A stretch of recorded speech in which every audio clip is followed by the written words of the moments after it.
¿Quién eres tú? ¿Qué eres tú? ¿Qué parte de ti te transforma en lo que eres? ¿Es una parte de ti lo que te transforma en lo que eres? ¿O hay algo más allá de las ataduras de la carne? ¿Tienes un alma? El transhumanismo es un movimiento cultural e intelectual cuyo objetivo final es la transformación de la existencia humana mediante el desarrollo y la fabricación de tecnologías ampliamente utilizadas que potencien las capacidades físicas, intelectuales y mentales del ser humano. Es, en sintaxis, una forma de concebir la evolución desde una perspectiva más moderna, donde es el conjunto entre humano y máquina lo que nos hará evolucionar como especie, así como cuando pasamos del Neandertal al Homo sapiens. Ghost in the Shell de 1995 tiene como tema central dicha corriente filosófica. La película está construida con base a la idea de que la evolución como concepto es inevitable por más aterrador que parezca. Es una carta hacia el futuro, una carta llena de temores, dudas, problemas, pero al mismo tiempo curiosidad y respeto. Escribía sus manifiestos sobre cómo la tecnología estaba destruyendo el mundo. Espera, ¿qué cojones?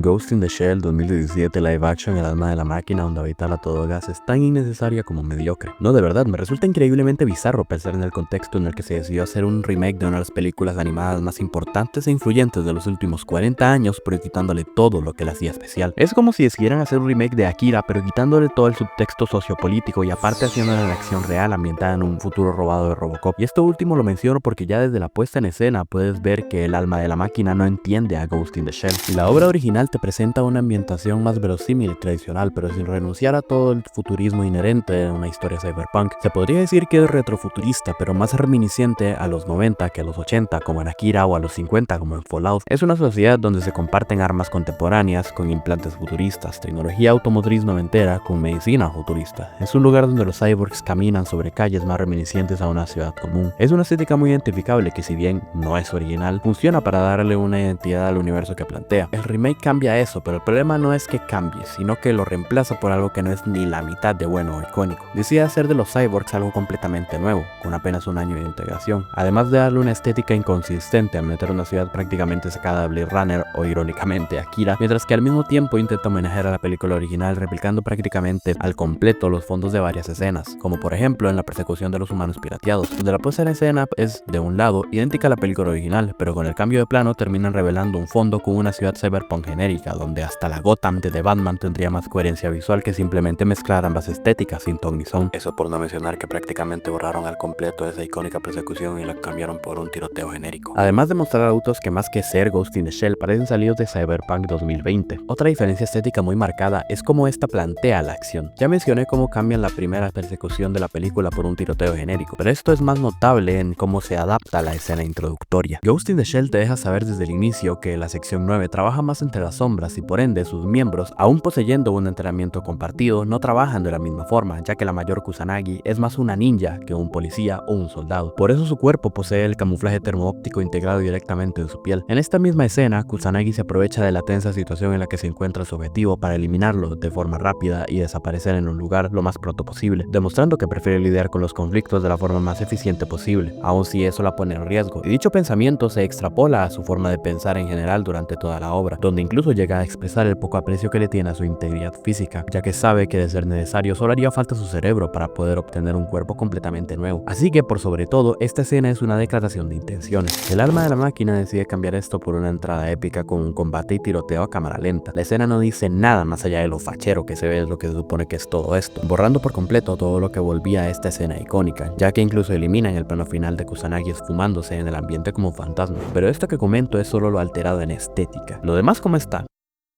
Pues...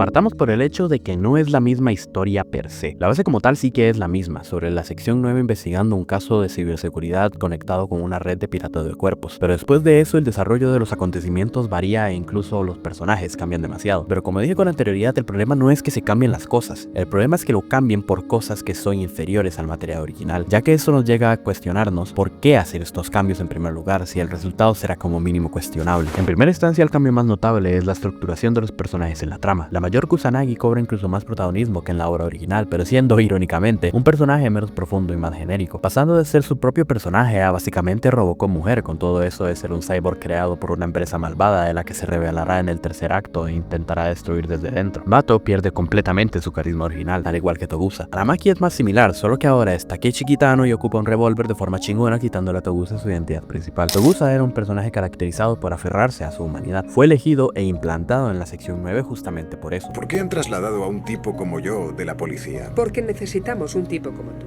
¿Eh? Primero, eres un policía honesto. Segundo, siempre has cumplido con tu deber. Y tercero, eres un padre de familia. Y aparte de la pequeña ampliación de cerebro, eres completamente humano. Si todos actuáramos del mismo modo, seríamos predecibles y siempre hay más de una manera de ver una situación. Lo que vale para el grupo también vale para el individuo. Es muy sencillo. La especialización excesiva aumenta la debilidad. Es una muerte lenta. Darle un revólver a Aramaki va en contra de la escritura de Togusa, porque él y solo él debe ocupar esa arma, ya que es una persona con una ideología de vida muy concreta. El revólver es un arma semiautomática, es lenta y aparatosa, pero fiable y precisa. Es una forma de simbolizar la filosofía de Togusa. El alma de la máquina le da cero importancia a Togusa y le da a Aramaki un revólver, porque como dije, ¿cómo no estás dando vuelta en el aire de lo épico que es esto? Que no es jodidamente invertido.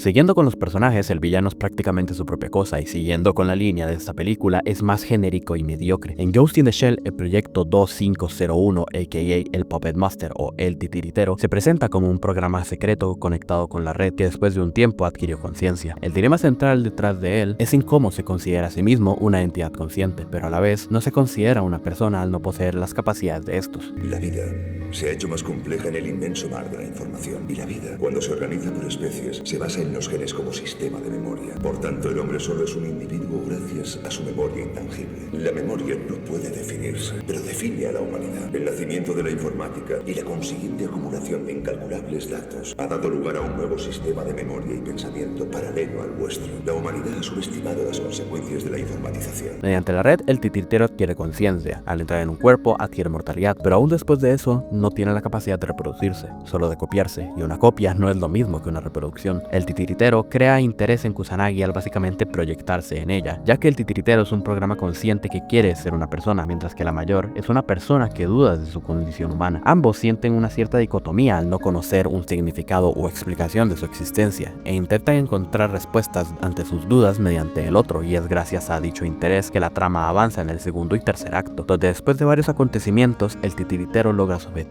y se fusiona con Motoko, o en otras palabras, se reproducen. ¿Me dirás de qué estuvisteis hablando los dos? Quiero decir, ¿aún está contigo? ¿Será parte de ti para siempre? Bato, ¿recuerdas las palabras que dije con otra voz aquella noche en la barca? Ahora lo entiendo, y todavía hay más palabras que completan el pasaje. Esas palabras son: cuando era niño, mi voz, mis sentimientos y mi pensamiento eran los de un niño. Ahora que soy un hombre, no necesito los recursos infantiles. Ahora puedo decir esas cosas sin ayuda, con mi propia voz. Porque ahora no soy ni la mujer que era conocida como la mayor, ni soy el programa llamado el titiritero. Ahora, este nuevo ser compuesto de ambos individuos posee tanto las capacidades humanas de Motoko como las cibernéticas del titiritero. En un mundo completamente informatizado, un ser consciente y biológico que vive en la red es por consecuente omnipresente, omnisciente y omnipotente. Ergo, un dios. ¡Buah! ¡Qué dureza, hermano! ¿De qué va esta cosa? Así ya me acordé. Ahora, después de todo esto, ¿cómo creen que se traduce esto en la película? ¡No lo hace! De verdad, cuando les dije que la historia no era la misma, lo decía en serio. El segundo acto aún tiene cierto parentesco con la obra original, pero el tercer acto es completamente distinto, ya que como les dije, el antagonista no es el mismo personaje, empezando porque le cambiaron completamente su origen. ¿Recuerdan todo el tema del programa que se vuelve autoconsciente? Pues el alma de la máquina decide eliminar completamente esto. Como dije al inicio de la película, se plantea que a diferencia de la obra original, aquí los cyborgs son cosa nueva, y que de hecho, la mayor fue el primer cyborg. El plot twist aquí es que antes de la mayor hubieron varios intentos por crear un cyborg, y la mayor no fue el primero, sino el primero en tener éxito en el experimento de crear un cyborg, proyecto en el que los sujetos de prueba eran personas sin hogar o protestantes que fueron encarcelados, pues el villano resulta ser uno de esos sujetos de prueba anteriores a Motoko, cuyo cuerpo fue desechado y para sobrevivir se implantó partes de otros cuerpos también desechados. Aquí, en lugar de reproducirse, el antagonista quiere destruir la compañía que le arruinó la vida, y al lograr conectarse a la red logra dar con Motoko loco y decide reclutarla en su causa, al saber que al conocer su verdadero origen, esta va a simpatizar con él. ¿Y saben qué? Todo mal hecho. Empezando por el hecho de que cambiaron al antagonista por uno completamente distinto que es muchísimo menos interesante y más genérico, que lo único que comparte con el antagonista original es el nombre en clave. Tanto así que hasta en lo visual falla. El titiritero original poseía un aspecto dicotómico al tener un cuerpo de mujer pero voz de hombre. No encontrarán un cadáver porque nunca he poseído un cuerpo. Entré en este cuerpo porque no pude superar las barreras reactivas de la sección 6. No obstante, lo que están presenciando ahora es un acto de mi propia voluntad. Esto nos habla de la naturaleza del personaje. Mientras da su speech sobre su existencia, la imagen muestra que no solo no mueve la boca en un principio, sino que además su voz es masculina, mientras que su cuerpo es femenino. Esta es una forma de decirnos que el titiritero es un ser que ha llegado a otro plano, uno donde lo físico no solo le es indiferente, sino que no lo define en lo absoluto. El alma de la máquina no posee este contexto y cambia al antagonista por un malo genérico, y esto solo para enviar un mensaje que es completamente contrario al de la película original. El alma de la máquina plantea a este nuevo villano porque su mensaje final va en contra del uso proactivo de la tecnología. Escribía sus manifiestos sobre cómo la tecnología estaba destruyendo el mundo. La mayor resultó ser una protestante en contra de la tecnología que fue secuestrada y convertida en una cyborg y ubicada en la sección 9. Y la película termina con una especie de rebelión contra la sociedad dirigido por la antigua sección 9. Perdón por el spoiler, pero ¿recuerdan cómo en Blade Runner 2049 hay todo un subtexto sobre una supuesta rebelión de replicantes y cómo gracias al hijo de Deckard esto va a demostrar que son iguales a los humanos y cómo esto cambiará para siempre la sociedad al dar a entender que hemos creado una especie con las mismas capacidades que nosotros y los tratamos como esclavos a nuestra merced? En esa película te revelan esto a media hora de que la misma termine y prácticamente no se detiene en eso porque al final es poco y nada relevante para la historia que esta película quiere contar. El tercer acto del alma de la máquina sigue este mismo esquema, pero a diferencia de Blade Runner 2049, decide que ahora la trama de la rebelión contra el mundo es importante, cuando todo esto empezó como una historia de Motoko y su autodescubrimiento. Todo para intentar dar un mensaje que va completamente en contra de lo que quería decir la película original. Ghost in the Shell veía la tecnología con la misma visión con la que podemos ver al espacio exterior, con fascinación e incertidumbre, pero al mismo tiempo con intriga y miedo. El alma de la máquina transgiversa ese mensaje y termina siendo una película prácticamente tecnofóbica, donde el antagonista no tiene nada de peso más allá de lo que pudo haber dado a la sección 9 y la trascendencia que tuvo en el cambio de la ideología de Motoko. Y todo eso se caga tanto en las intenciones de la obra original que lo único que llega a hacer es que, como ya anuncié antes, me pregunte el porqué de todo este despropósito.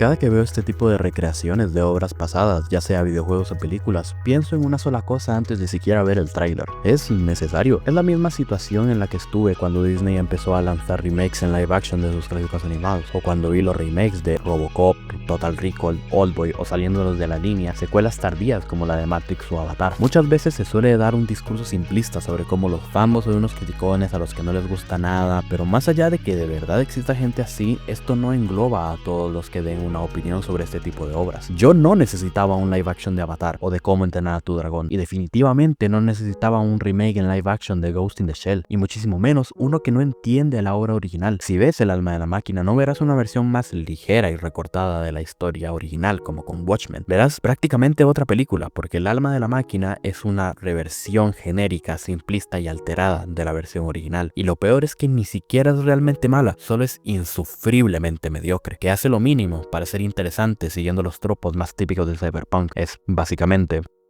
una máquina sin alma.